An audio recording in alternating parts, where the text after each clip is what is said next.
দর্শক আরা সরাসরি যুক্ত এই বলখালী উপজেলার কদিরকেল স্কুলের মারাত্মন আজি শুভ নববর্ষ উপলক্ষে বলি খেলা আয়োজনের সাথে আরো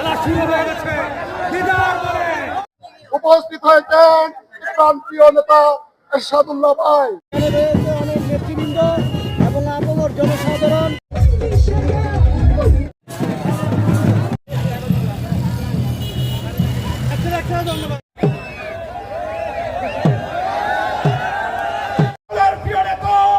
আমাদের অভিভাবক জননেতা জনাব এরশাদুল্লাহ ভাই, সরকারি নামে কোন সময় পালন করা হয় না।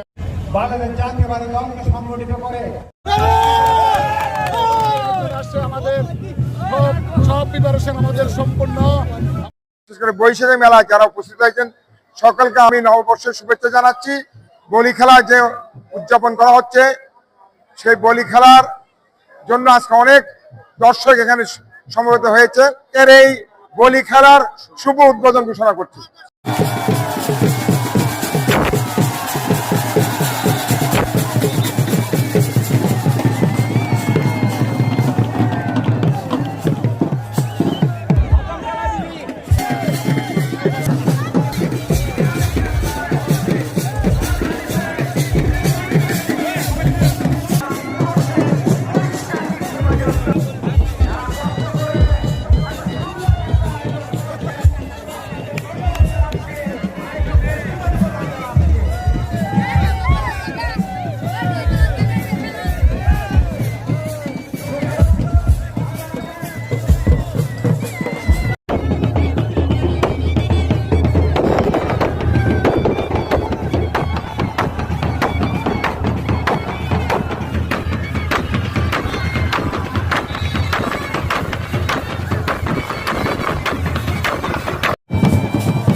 নোয়াখালীতে এসে আসলে খুব সুন্দর লাগছে।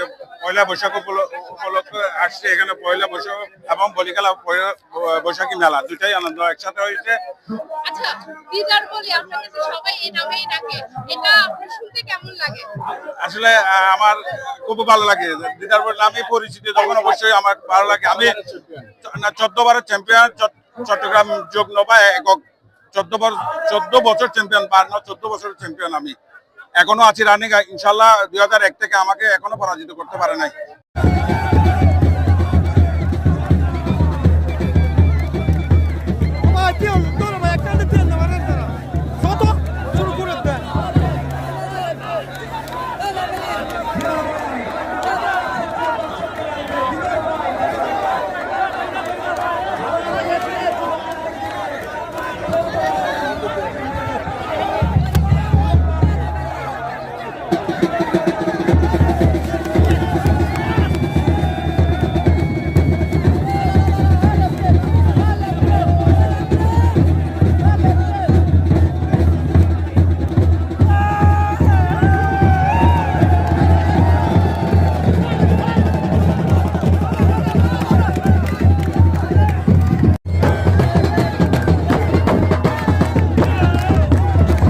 জনাব এরশাদুল্লাহ ভাইকে প্রধান অতিথির বক্তব্য রাখার জন্য সবিনয় অনুরোধ জানাচ্ছি। এসব খেলাধুলা একদিকে যেমন আমাদের বিনোদন চিত্র আমাদের উপহার দেয়, সাথে সাথে আমাদের শারীরিক গঠনও আমাদেরকে কিন্তু তার শরীর ভালো রাখার জন্য বিরাট একটা অবদান হিসেবে কাজ করে। আমরা বর্তমানে আমাদের নতুন জেনারেশনকে তাদেরকে শুধু ফেসবুক এবং ইউটিউব থেকে সরিয়ে এসব খেলাধুলার মধ্যে যদি আমরা আকৃষ্ট করতে পারি, খেলাধুলার মধ্যে যত বেশি আমরা তাদেরকে আকৃষ্ট করব, তত বেশি আমি মনে করি তাদের জন্য এটা সৌভাগ্যের জন্য একটা সৌভাগ্যের দিক তাদের খুলে দেবে। সব সরকারিভাবে কোনো সময় পালন করা হয় নাই। আজকে জনগণের নির্বাচিত সরকার জনগণের আশা আকাঙ্ক্ষা প্রতিফলনের জন্য প্রতিটি পদক্ষেপ নিচ্ছে। সেই হিসাবে আজকে এই শুভ নববর্ষের উদযাপনের জন্য সরকারিভাবে প্রত্যেকটি প্রতিষ্ঠান, শিক্ষা প্রতিষ্ঠান থেকে শুরু করে সরকারি প্রতিষ্ঠানগুলিকে যে নির্দেশনা দিয়েছে, সেই নির্দেশনার পরিপ্রেক্ষিতে আজকে সারা বাংলাদেশে বিশাল বিশাল আকারে এই নববর্ষ উদযাপিত হচ্ছে। ইউনিয়নের প্রত্যেকটি নেতাদের কাছে আমরা আহ্বান জানাবো, বিশেষ করে আমি সেলিম এবং আমার সুজনকে এবং জাগেরকে আমি অনুরোধ করব, আজকের সমাবেশে আমি তাদেরকে আহ্বান জানাবো, আপনারা সংগঠনকে তুলে ধরুন।